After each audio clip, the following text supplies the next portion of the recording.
All right, April, thanks so much for being on this special episode. My first question that I have for you is, just tell the audience a little bit about the nuts and bolts of, relationships, because that's the main t topic of this episode and how it typically comes about. Yeah, oh my gosh, this is such a loaded question. The nuts and bolts of relationships. First of all, I think it's important to acknowledge that we are wired for connection and protection, right? So we're wired to protect ourselves, which happens in relationships, and we're also wired for connection. So when I think about relationships, I think about how lonely a lot of us are in this world, even when we are in a relationship. So also a big part of a relationship is learning to have a relationship with yourself so that you can have a better relationship with the person that you are choosing to be in a relationship with.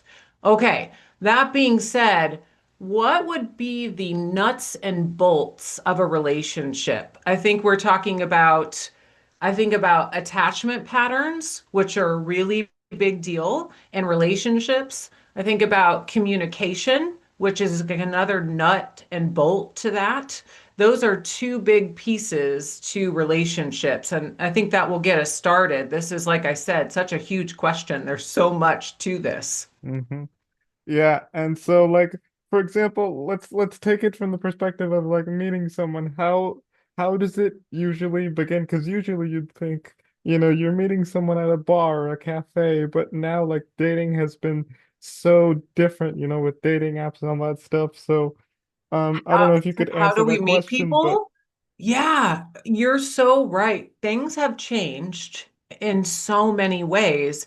And the way that we're meeting people is so different from before.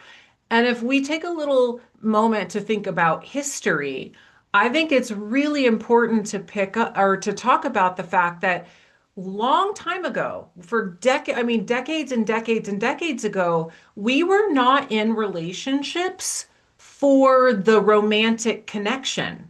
We were in Mhm. relationships because they were of convenience, they were for property, they were for connection and making communities. So, for the first time, when we're looking for someone and we're trying to meet someone, we're doing it, and I say for the first time, obviously, all of us know that experience, but in history, we're doing it from a lens of like, what do I want? And that can be really scary, and there's a lot of uncertainty.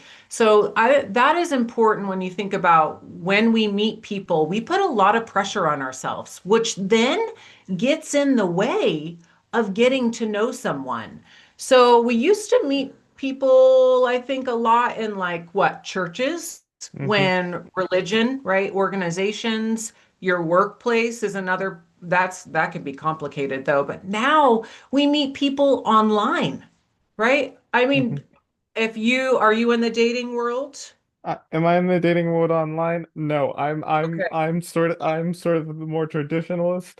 Like, Okay. and so because my view on the online dating world is that yeah, you swipe right on someone that you like, you have similar interests, but what if you get catfish? What if the person you like, you meet Mhm. that person, in person, but he or she is not what she seems like, like online. So, you know what I Yes, mean? that is a good point. And that brings me back to when the beginning, when I said we're wired for connection and protection, because we have these crappy experiences or we hear of them. I don't know about you, but I don't get a lot of people telling me good experiences from dating.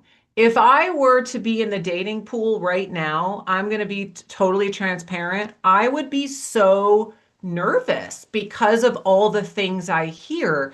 And so, what we do is the past experiences, the rejection, or the not feeling of belonging, or the complication of trying to find someone that we truly feel like we can connect with, that all weighs on us and gets in the way. And when you talk about catfishing, it's so hard to trust people nowadays, right? When you're Hmm. looking for someone online, and if we think about it, we can do whatever we want. I can put whatever picture I want online. Hmm.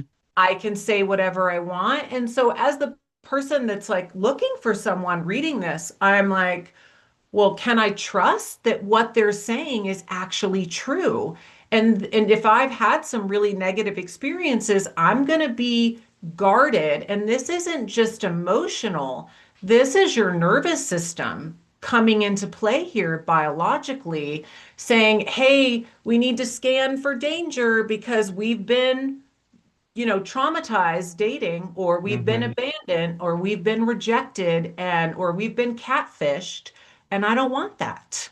Yeah. No, because I remember I have a couple of examples. One example is I've had, a classmate from journalism school at the University of Washington. We've been talking because she and I were in different majors, and then one day we started having this conversation, and we're like, we share our interests, we share what our a little bit about our families, what we like to do, that kind of thing. And one day out of nowhere, I decided to ask this person out because instinctually, the guys generally tend to make the first move. I don't know if that's the case, but in any case, I do that, and then she does something interesting. She just kind of like puts me in the friend zone. So like we just want to be friends. That's it.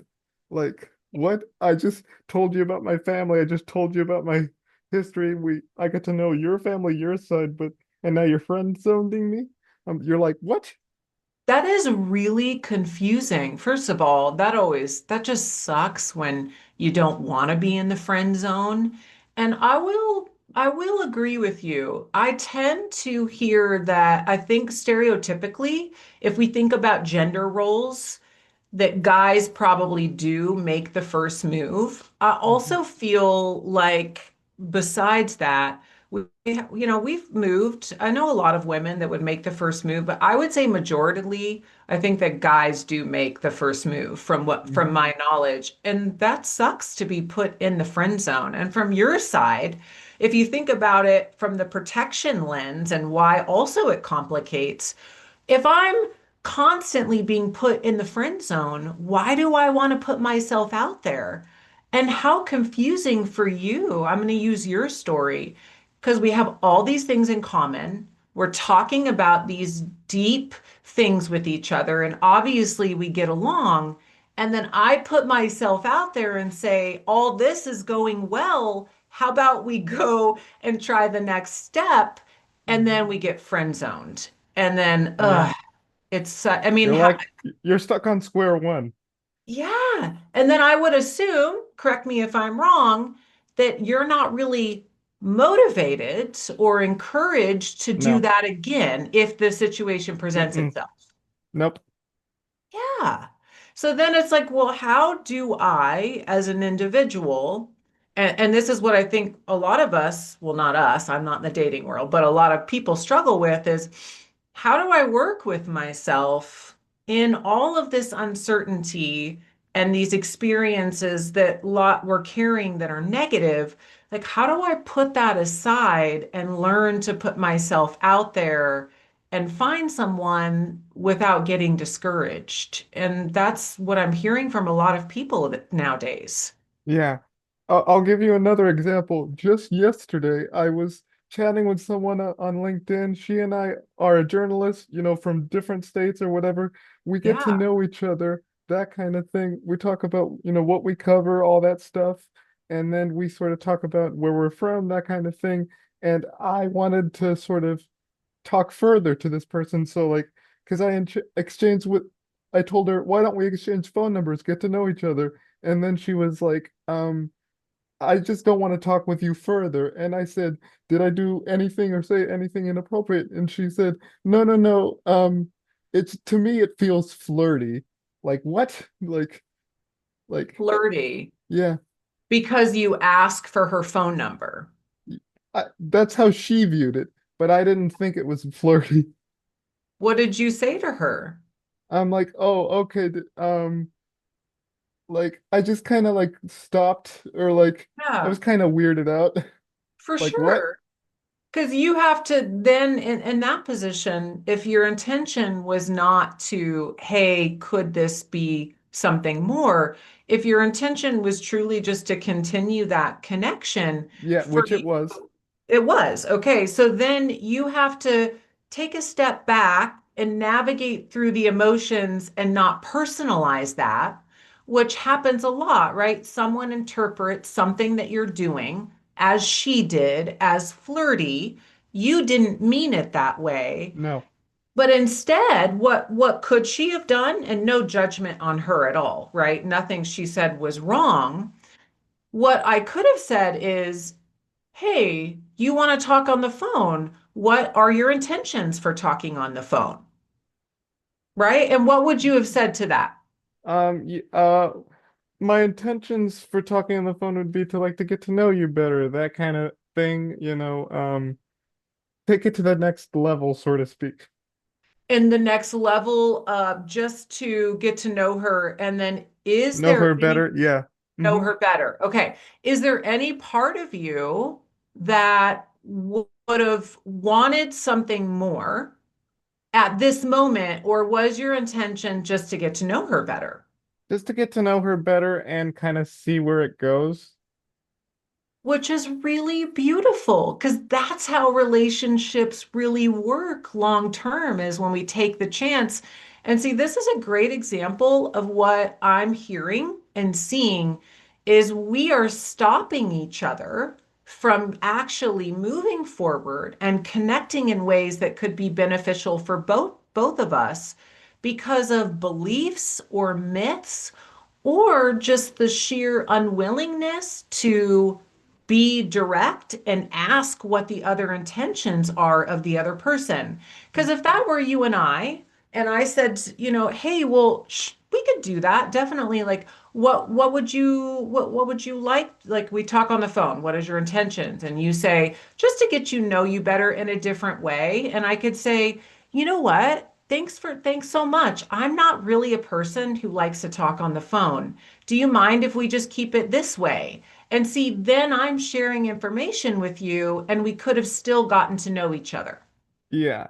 Yeah, to me in that scenario it felt kind of weird because like is she trying to like did I do something wrong? Did I do something wrong? Like and she said she clearly said no, no, no, you didn't do anything wrong. It just to her it felt flirty like I was flirting with her when I simply was just trying to say, "Hey, why don't we talk further see where this goes?" And like Yeah, and that's so what you just said is what happens. We personalize it and we have to go, wait a second, did I do something wrong? And even if we didn't, we sometimes question ourselves. And for you, right, not that it's going to, but that could hinder if I have so many encounters like that where I'm not doing anything, but the other person responds in a way that they makes me feel like I am, then that's a skill I have to do to constantly redirect that and not personalize it. And then also that really turns people off. They're like, well, if I'm just going to get this response from women, we're just going to use women, man for right now. If I'm uh-huh. just going to get this response from women, then why even try? Why even put myself out there? Why put the energy out there? And on her side of this, and I think that this could be good knowledge for, we'll just use anyone, but if we're talking about her, is that as women, sometimes we build a wall up and we protect ourselves in a way that is not serving us, kind of coming back to that protection because of these negative experiences. Maybe flirty for her. I'm going to assume that she's had some experiences that potentially flirty made her feel like it wasn't wanted, they weren't respecting boundaries, or right on the other side of that, maybe it has nothing to do with her experiences. Maybe in some way she's not ready for flirty. And so that's her way of putting a boundary up. It could also show up like that. because she could be scared of getting hurt. Yes.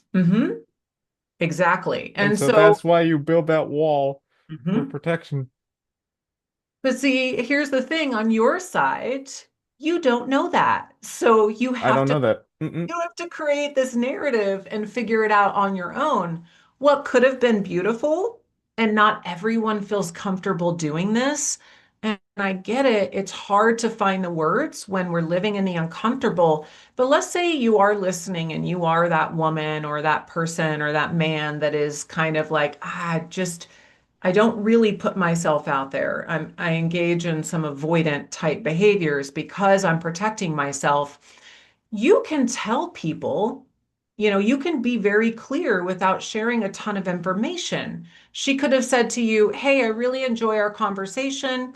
I just want you to know, not that you're putting it out there, but I'm really just looking for a friend connection. I just want to make sure that you're on the same page." Would that Mhm. have felt different? Y yeah. Although, uh, again, friend zoned or not, because if you like know someone for like many, many years and you're still friend zoned, then there could be something more. It could be potentially something more. Ah, Um, yep. yeah. So in What? that situation, it wouldn't maybe on your side land as well. If it was a longer relationship, context does matter. Uh-huh. So in that case, let me ask you, because this is good feedback and everyone feels differently, but would you want to hear, like if you could have heard anything perfect from her, what would you have wanted to hear from her in that situation? I would have instead of the response she gave, I would have said, "Yeah, yeah, I could go down for a call or a FaceTime. Yeah, why don't we? Let's do it. Yeah, put let's put a let's put a face to the words." That's how I would have envisioned, but obviously it didn't turn Mhm. out that way. Yes, and that's the other thing. You bring up a really good point, and this comes back to communication, which is key in everything we do, is how do I want to communicate? And when I am safeguarding myself, right, even with connection, are there forms of communication I'm more open to that allow me to feel more comfortable? So, why social media is so great because we don't have to, no one's looking at us, right? And so, potentially, would talking on the phone or FaceTiming, how would that be different for someone? And how, does that impact the confidence they have or how they feel about the interaction? Mm-hmm. Yeah, look, because we you mentioned a minute ago that oftentimes people put walls so that they don't want to protect themselves. What's sort of getting in the way for people not sort of letting Hmm. their guard down or making themselves more open to the idea of, potentially finding someone to connect with? Yeah, that is such a good question. And I would say I believe there's no one answer, although I will start with this. I think they're getting in the way of themselves. Lots of times we are good at putting our walls up and we know, I would find that people are reflective. Like when I'm sitting with people and we're talking about, their walls being up, or as Brene Brown, one of my favorite people, likes to call it, putting your armor on. It's usually a lot of people have the insight. They know that they're protecting themselves. They've been doing it so long that this becomes this habitual pattern. And I get used to feeling comfortable. And when I drop those walls down, I have to live in the uncomfortable, the arenas and the spaces, and do and maybe engage in things and activities that I haven't allowed myself to do. And that is really scary for people to do that. So even when I have the insight, it's like, how do I? People lack the actual how to. Or how do I let down my wall? How do I sit in those uncomfortable emotions and allow myself to have a conversation over the phone And that doesn't mean that it has to mean anything else for me other than just connection over the phone. Mm-hmm.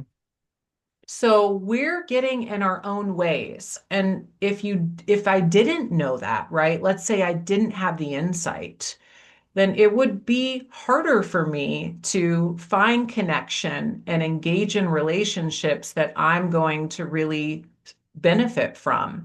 So, therapy, that's why therapy is a great place. Lots of people will come to me saying, I'm struggling in dating, or I am struggling to maintain relationships. I tend to always, leave by month 4, or all of my relationships seem to fail. And usually, what I find is it's something that they're either not looking at, that they need to look at inside, that most likely there's shame, guilt, or there's a lot of really negative, traumatizing experiences that they've lived through. And it takes a lot of courage to really go and navigate through that so that I know what I'm doing and when I'm putting those walls up, and then I can do something about it, right? Then I can do something about it when I'm willing to acknowledge that. And then therapy can be a great place to understand how and when I can modify those walls. How do I bring it down a little bit? How do I learn to trust myself so that I can connect with someone else and not automatically think that they're trying to get in bed with me or that they want something romantically? Because I really truly believe this, we are missing out on so much fruitful connection with other humans because we're guarding ourselves. Mm-hmm. Relationships are so much more than romantic. We Yeah, we automatically assume that when a guy talks to a woman that he wants something from her. There's a large assumption there. But lots yes. of women and men are friends. We do it in the workplace all the time, and sometimes we do look through a different lens. Do you notice that too? Yeah, oftentimes, when you like you said, when you want something, but then it's just, it's yeah, there's like a boundary. Let's just be friends. And that is avoiding many times for many people. And we don't realize that we are emotionally avoiding. We're avoiding something that we're scared of. Uh-huh. And we can stay scared and we can avoid, and it feels safe in the moment. But is that good for you long term? Is that going to get you to your goal of, finding someone that you can share life with, or whatever your goal is for a relationship? Hmm. Yeah, because my next question is this. Let's say someone is in a relationship, they talk, online, things go smoothly, but when they get to actually meeting the person, they sit down at a restaurant and then, awkward silences, or like, you know what I mean? Because there may be chemistry Yes. online, but then there's not chemistry when you meet the person. So like, Ah. why is that? Well, so I think there could be a couple things going on. Number one is a lot of us connect. We can find things to talk about. We may have things in common, and then we see them physically, and we're not physically attracted to them. So I think that's one thing that happens. And I think about like when I hear stories of like, oh, I went on this date and the picture they put up was like definitely from 10 years ago, right? Hmm. And so you have this idea and you decide when you're talking with someone online, hey, this is what they look like. And automatically, when I get there and I'm catfished, right? Or it's not who I thought it was, Uh-huh. there's a level of distrust already starting. And Uh-huh. it's really hard for a relationship to be built off of distrust. And Yeah. then I believe the other part of that is again, we get in our own way. Think about this. I talk to you right online. We're so used to talking, but you don't have to see my face, right? You don't have to see how I respond non-verbally. Yeah. There's no pressure. No one's looking at you. No. Then you meet in person, Yeah. and so there's this level of anxiety that is hard to live in and still be you, like the you that you've been online. Mm-hmm. Hence the awkward silences that come up. Like we've been talking forever, but now I feel like I have no idea what to say to you. It's because I'm in my own head about it. Yeah. My next question is like, let's say someone goes through a breakup and all that kind of stuff, and this is probably like my last one. They go through a breakup, things don't work out. How do you heal? Oh, how do you heal? Okay. So let me just key on the word heal. It's so important. I think what we're not doing is healing. We break up with someone, we get hurt, there's distrust, or there's rejection, or there's infidelity, and then we shove it all in a box, potentially, right? And we just go, oh, that person's bad, or, they did me wrong or I did this wrong. I'm just going to move on. Part of it could be avoidance when we don't take the time to really heal and navigate through all that shit, to be honest. Like it's going to walk with you. And I think the other part of this is how we break up with people. We don't have to end things on a horrible note where people are left hurt and angry and disappointed. You're smiling like you agree with me. Yeah, mutual, like a mutual breakup. Yeah, I mean, we're almost afraid of that. Sometimes I've had clients tell me, and this is really natural, I just want to hate them. It would be so much easier for me to break up with them. And I'm Yeah. like, it's almost like gives us a reason because we're so uncomfortable with it. Could it just be that we choose not to be together anymore and that I Hmm. don't need any other reason than that? Yeah. Sometimes how we're breaking up with people is getting in the way too of us moving forward. Hmm. Yeah. But again, it's about loving yourself and more importantly, because I had a friend say that, and I'm like, loving yourself, but he was right.